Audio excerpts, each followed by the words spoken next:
জনগণই সংগঠনের সবচেয়ে বড় শক্তি এবং জনগণই এখানে নেতৃত্ব প্রদান করবে।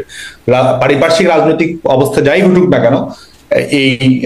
গণতান্ত্রিক আন্দোলনের বিজয় সুনিশ্চিত এবং যারা অপশক্তি রয়েছে, যারা সাময়িকভাবে হয়তো মনে করছে তারা বিজয়ী হয়েছে, তারা আসলে বিজয়ী নয়, বরং গণতন্ত্রকে বিজয়ী করেই জনগণের শক্তিতে, অভ্যন্তরীণ শক্তিতেই আমাদের জনগণ ঘুরে দাঁড়াবে, সংগঠন ঘুরে দাঁড়াবে এবং অপশক্তিকে মোকাবেলা। রাজনৈতিক দলের যতজন কর্মী থাকে, বাংলাদেশের রাজনৈতিক দলগুলো, বাংলাদেশের সকল ধরনের রাজনৈতিক দলগুলোর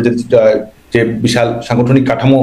রয়েছে এবং সেটির সঙ্গে যদি আপনি এক ধরনের অনাকাঙ্ক্ষিত অপ্রীতিকর ঘটনা ঘটান এবং দুটো যদি যোগসাজশ ঘটান, তো স্বাভাবিকভাবে এটির সঙ্গে এই যে আজকে জনগণের সম্পৃক্ততা বা আনুষঙ্গিক অন্যান্য বিষয় সম্পর্কে একতরফা ব্যাখ্যা দেওয়া হয়, সেটি সঠিক নয় বলে আমি মনে করি। এটি মূলত একটি রাজনৈতিক পৃষ্ঠপোষকতা অবশ্যই ছিল এবং একই সঙ্গে দেশি বিদেশি ষড়যন্ত্র ছিল, সেটির মাধ্যমে শিক্ষার্থীদেরকে ব্যবহার করা হয়েছে, এটি যেমন সত্য, এবং একই সঙ্গে রাজনৈতিক যে অপশক্তিটি রয়েছে তাদের মূল উপস্থিতি আসলে পার্থক্য করে দিয়েছে ঘটনা ঘটে। এবং অবশ্যই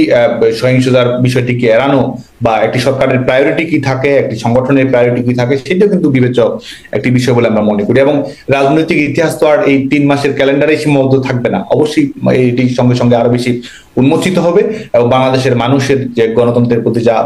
আবেগ রয়েছে, গণতান্ত্রিক ধারাবাহিকতার প্রতি বাংলাদেশের মানুষের যে আস্থা রয়েছে, সাংবিধানিক ম্যান্ডেট, জনগণের ম্যান্ডেটের প্রতি বাংলাদেশের মানুষের যে আস্থা রয়েছে, সেটি বাংলাদেশের মানুষ পুনঃস্থাপন।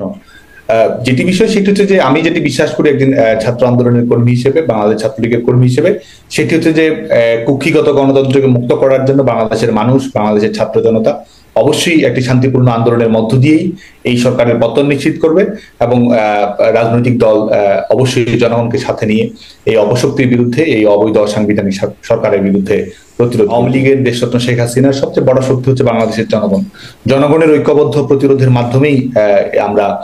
আমাদের কুক্ষিগত গণতন্ত্র হোক, আমাদের সাংবিধানিক কুক্ষিগত গণতন্ত্র থেকে মুক্ত করা হোক, সাংবিধানিক ধারাবাহিকতা হোক, জনগণের নির্বাচিত প্রতিনিধিত্বমূলক শাসন ব্যবস্থা, সেটিতে বাংলাদেশ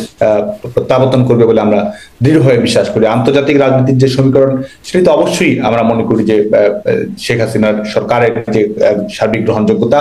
শেখ হাসিনা সরকারের আন্তর্জাতিক সূচকগুলো উত্তীর্ণ হওয়ার ক্ষেত্রে তার যে সাফল্য, সেটির প্রেক্ষিতে স্বাভাবিকভাবে বাংলাদেশ আওয়ামী লীগের সঙ্গে শেখ হাসিনার যে বৈশ্বিক নেতৃত্ব, সেটির প্রতি একটা আস্থার প্রতিফলন যে কোনোখানে ঘটবে বলে